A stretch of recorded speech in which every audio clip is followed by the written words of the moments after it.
Good morning student. स्वागत है आप सभी का आज की क्लास में। और आज फिर एक नए टॉपिक के साथ। तो आज का जो हमारा टॉपिक है बहुत ही महत्वपूर्ण टॉपिक है, जिसका नाम है इलेक्ट्रॉनिक विन्यास, यानी इलेक्ट्रॉनों का परमाणु की विभिन्न कक्षाओं में वितरण। तो आज हम इलेक्ट्रॉनिक विन्यास के बारे में डिस्कस करेंगे। इलेक्ट्रॉनिक विन्यास क्या होता है, तो सबसे पहले हम इसकी परिभाषा को समझते हैं। तो जैसा कि आप जानते हैं कि हमारा ये परमाणु है, परमाणु का जो केंद्रीय भाग ये हमारा क्या कहलाता है, न्यूक्लियस, इसे नाभिक कहते हैं।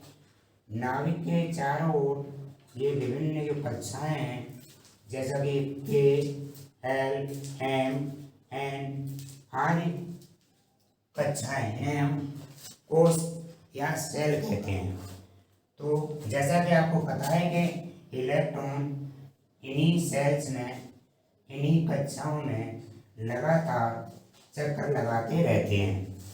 तो किस कक्षा में कितने इलेक्ट्रॉन चक्कर लगाते हैं, तो इन इलेक्ट्रॉनों का जो वितरण है वही हमारा इलेक्ट्रॉनिक विन्यास कहलाता है। तो हम ये संक्षेप में कहें तो इसे हम कह सकते हैं कि किसी तत्व के परमाणु के चारों ओर उपस्थित विभिन्न कक्षाओं में इलेक्ट्रॉनों के वितरण को इलेक्ट्रॉनिक विन्यास कहते हैं।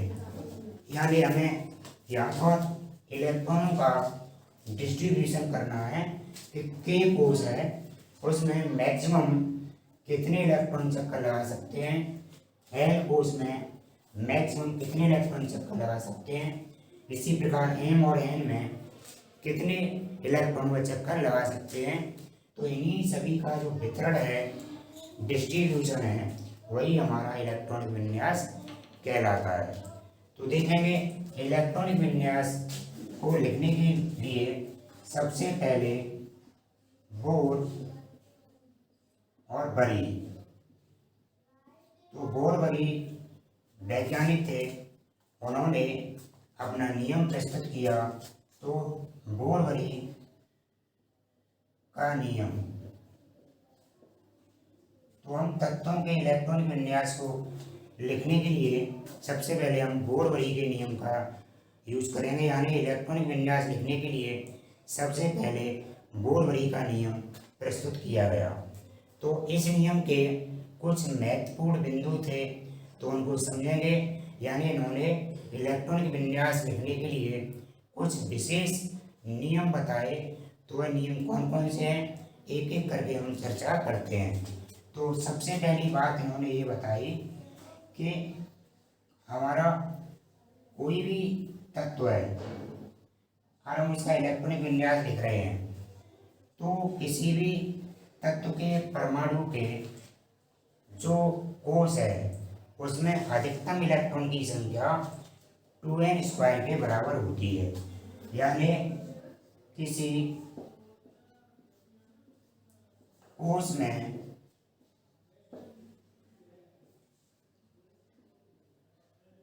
अधिकतम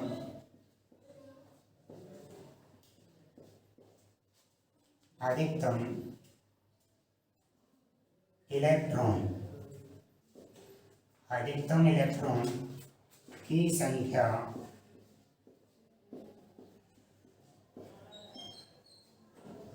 कितनी होगी, अधिकतम इलेक्ट्रॉन की संख्या 2n² के बराबर होती है। यानी कोई भी हमारी कोष है उसमें जो इलेक्ट्रॉन चक्कर लगा रहे हैं वो कितने होंगे, वह हमारे 2n² के बराबर होंगे।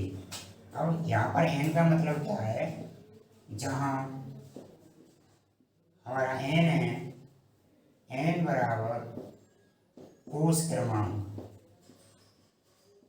n बराबर क्या है हमारा, कोष क्रमांक। अब कोष क्रमांक का मतलब क्या है, जैसे हमारा k है तो k के लिए n का मान क्या होगा, 1 होगा, l के लिए 2 होगा, m के लिए 3 होगा, n के लिए 4 होगा। यानी जो हमारा k एलिमेंट है उसको हम नंबरिंग के हिसाब से देखें तो 1 2 3 4 वही क्या है, कोष क्रमांक है। तो हम यहाँ पर बात करें एक चार्ट के द्वारा, एक सारणी के द्वारा, तो देखेंगे सबसे पहले हम बात करें जैसे कोर्स। तो कोर्स हमारे कौन कौन से हैं, मैंने यहाँ पर लिखाए हुए हैं। पहला कोर्स क्या है, के, फिर एल, एम और एन। कौन कौन से हैं, के, एल, एम, एन।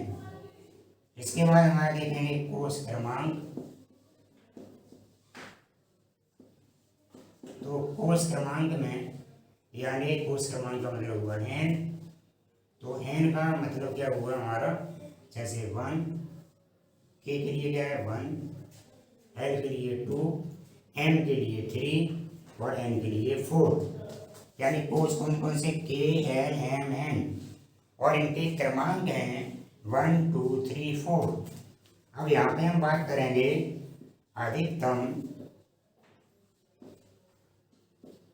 अधिकतम इलेक्ट्रॉन।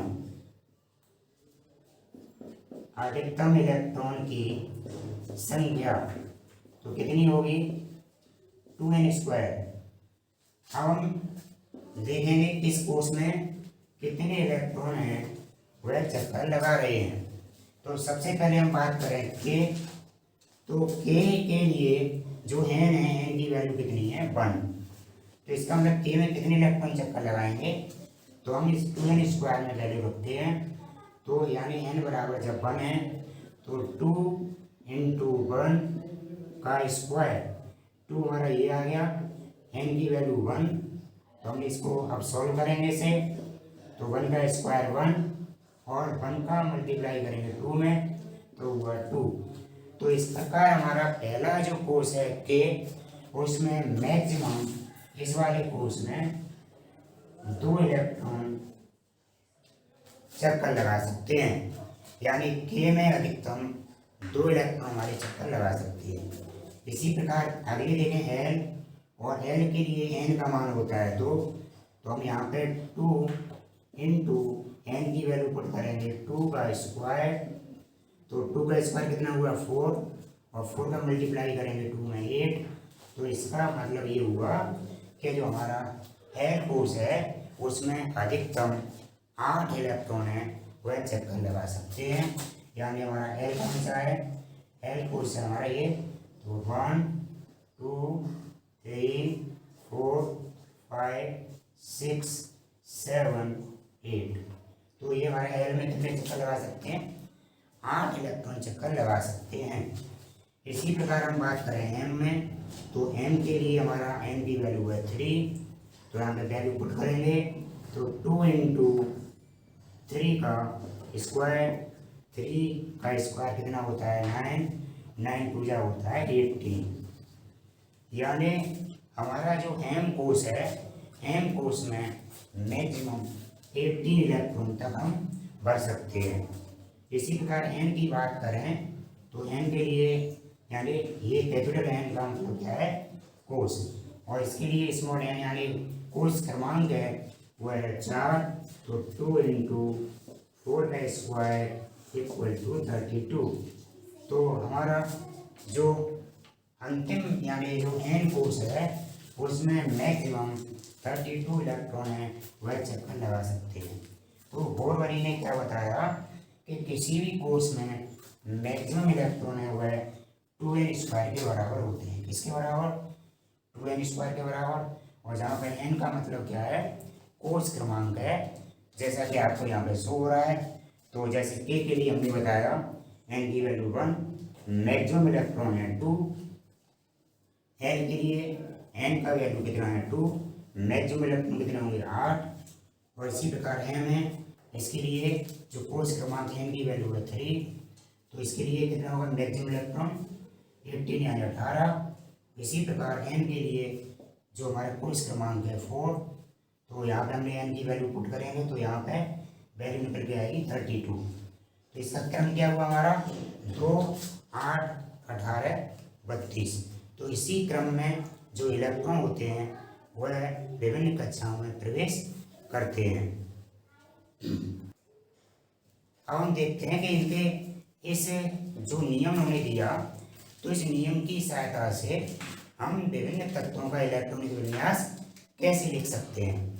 तो देखें, जैसा कि इन्होंने पहला नियम क्या दिया था कि अधिकतम इलेक्ट्रॉन 2n² के बराबर होते हैं। तो मैं यहाँ पे कुछ एलिमेंटम के यहाँ लिख रहा हूँ। जैसे हमने सोडियम को लिखा, सोडियम का एटॉमिक नंबर कितना होता है 11। अब मैं इसका इलेक्ट्रॉनिक विन्यास लिखूंगा। तो पहला कोर्स क्या होता है K, फिर L, फिर M, फिर N। तो हम देखेंगे यहाँ पे हमारे पास टोटल जो इलेक्ट्रॉन है वह कितने हैं 11, यानी जो हमारा तत्व है उसका जो परमाणु क्रमांक है उतने ही उसमें इलेक्ट्रॉन होते हैं। तो यहाँ पर सोडियम के पास में 11 इलेक्ट्रॉन। अब हम इसका लिखते हैं इलेक्ट्रॉनिक विन्यास अकॉर्डिंग टू बोरवरी नियम, यानी बोरवरी के नियम के द्वारा। तो देखें, सबसे पहले कोई के कोर्स और के में, यानी इससे पहले हमने बताया कि क्रम क्या होता है 2, 8, 18 और 32। तो देखेंगे पहले के है, तो के में अधिकतम कितने इलेक्ट्रॉन बढ़ सकते हैं 2। इसके बाद एल में अधिकतम कितने बढ़ सकते हैं 8। इसके बाद एम में कितने बढ़ सकते हैं 18। लेकिन हमारे पास कितने इलेक्ट्रॉन बचे हुए हैं, तो इनको टोटल करेंगे 8 + 2 यानी 10। लेकिन हमारे पास यहाँ कितना है 11 है। अभी एक इलेक्ट्रॉन और कम है, इसलिए हम यहाँ पर केवल एक इलेक्ट्रॉन लिखेंगे। मान लो इससे पहले की बात करें, वैसे 7n। अब इसका इलेक्ट्रॉन विन्यास लिखें तो सबसे पहले कितना लिखा जाएगा 2, क्योंकि हमारे के में 2। अब बचे कितने हमारे पास, क्योंकि यहाँ पे 7 है तो यहाँ पे हमारा बचा 5। इसी प्रकार हम बात करें 8O यानी ऑक्सीजन, तो इसका 2, 6। इसी प्रकार अगला लिखें हम, मान लो 9F फ्लोरीन, तो इसका हम लिखेंगे 2, 7। इसके बाद 10 नियॉन, तो इसका लिखेंगे 2, 8। अब हमने यहाँ लिखा 11 का, तो 11 में हम देखेंगे। अब यहाँ पे हम 2 और 9 नहीं कर सकते।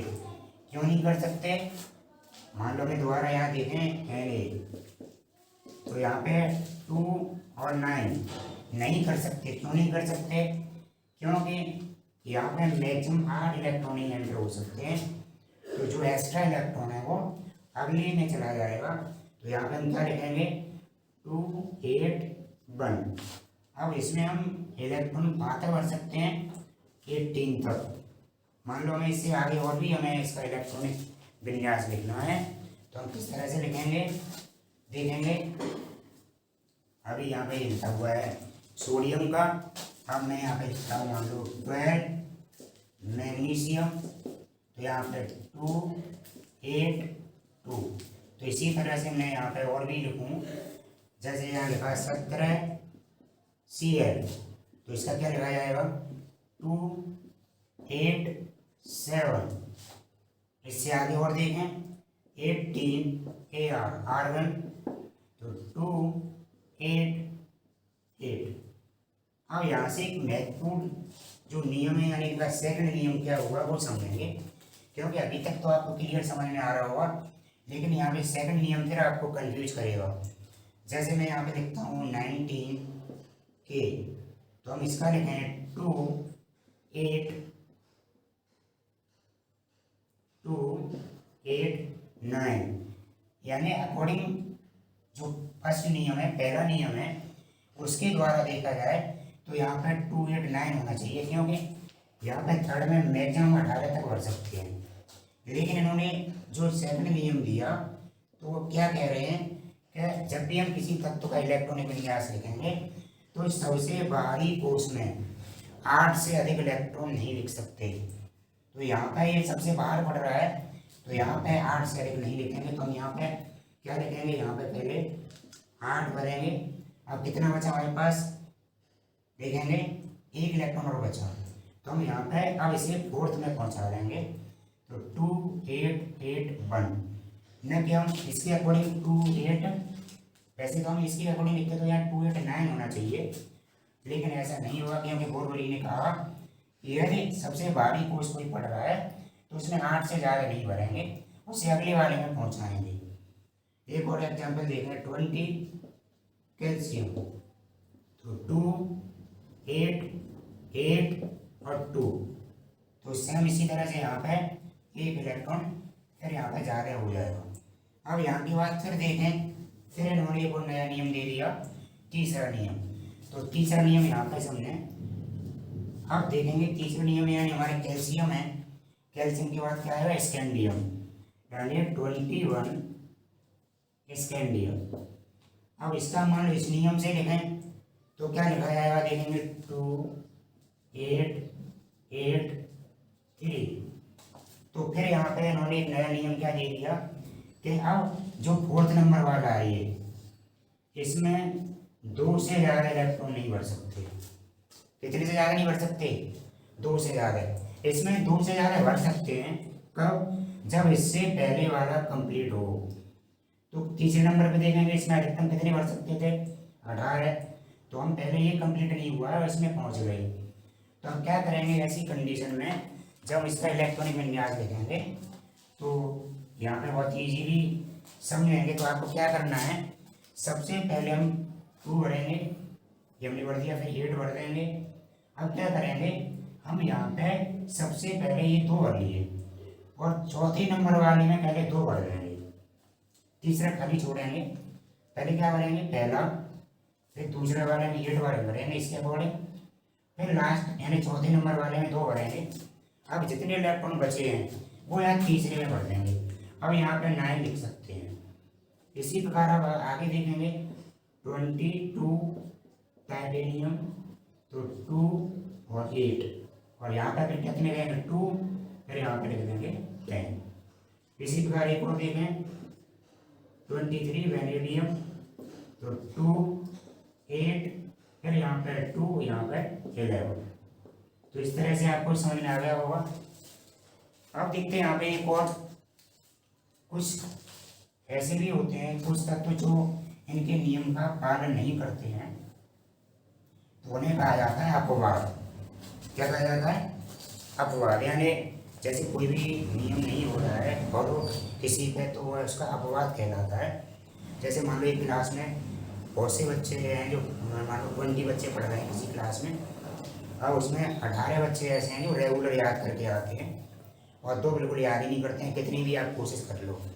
तो दोनों क्या कहलाए ना, अपवाद हैं, वो नियम के विरुद्ध चल रहे हैं, वो नियम को फॉलो नहीं कर रहे हैं। तो इसी प्रकार यहाँ पे देखें हमारा जो 24 वाला है, कौन सा 24 क्रोमियम, तो हम इसका इलेक्ट्रॉनिक विन्यास लिखें तो हम इसके अकॉर्डिंग लिखेंगे।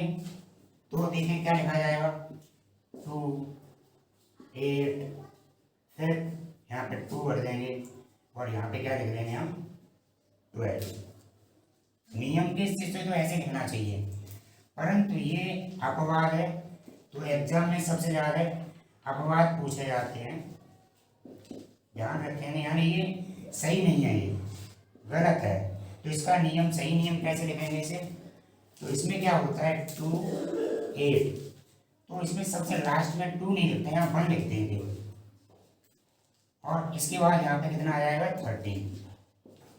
यानी इसके अकॉर्डिंग देखें तो क्या होना चाहिए 2 8 12 2, लेकिन ये क्या है, अपवाद है, तो इसलिए जो इलेक्ट्रॉन यहाँ पे है 12 लगे 13 और लास्ट में 1 हो जाएगा, तो ये हमारा करेक्ट है। तो इस तरह से लिखेंगे। अब आप सोच रहे होंगे कि सर यहाँ पे 1 क्यों लिखा, तो अभी मैं आपको और बताऊंगा। तो अभी आपको बिल्कुल समझ में नहीं आएगा, क्योंकि ये जो लिखा जाता है वो है हुंड के नियम से लिखा जाता है।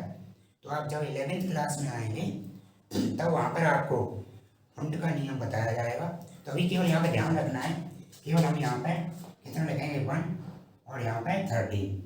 इसी प्रकार एक और इसमें अपवाद है 29 कॉपर। तो यदि हम इसको अगर इस नियम से लिखें तो कैसे लिखेंगे 2 8, यहाँ पे हमने 2 लिख दिया और बीच में 17, तो ये हमारा हो गया। लेकिन ये हमारा क्या है, गलत है, ये अपवाद है, ये इस नियम को फॉलो नहीं करता है। तो अब हम इसे लिखेंगे सही तरह से कैसे, तो इसका लिखा जाएगा 2 8, यहाँ पे 1 भरेंगे इसमें, 2 नहीं रहेगा 1, और यहाँ पे हो जाएगा 18। तो इसका ये करेक्ट फॉर्म है। तो इस तरह से आप विभिन्न तत्वों के इलेक्ट्रॉनिक विन्यास लिख सकते हैं। तो इस प्रकार से ये नियम आपको अच्छी तरह से समझ में आ गया होगा, और आप इन नियमों को अच्छी तरह से समझें और इसके द्वारा इलेक्ट्रॉनिक विन्यास लिख सकते हैं। लेकिन इन्होंने ये नियम दिए, इनके द्वारा जो बड़े बड़े परमाणु क्रमांक वाले तत्व हैं उनका इलेक्ट्रॉनिक विन्यास लिखना मुश्किल होता है, उन्हें लिखना आप देर से समझ पाएंगे। अतः जब आप 11वीं क्लास में आएंगे तो आपको हाफ-बाउ प्रिंसिपल पढ़ाया जाएगा, हाफ-बाउ नियम, उसके द्वारा आप बड़े बड़े तत्वों के भी इलेक्ट्रॉनिक विन्यास लिख सकते हैं। तो आज के लिए इतना ही, और अगर आपको वीडियो अच्छा लगे तो प्लीज़ हमारे चैनल को सब्सक्राइब करें और बेल आइकन का बटन दबाएं, जिससे समय समय पर आपको नोटिफिकेशन मिलता रहे। जय हिंद।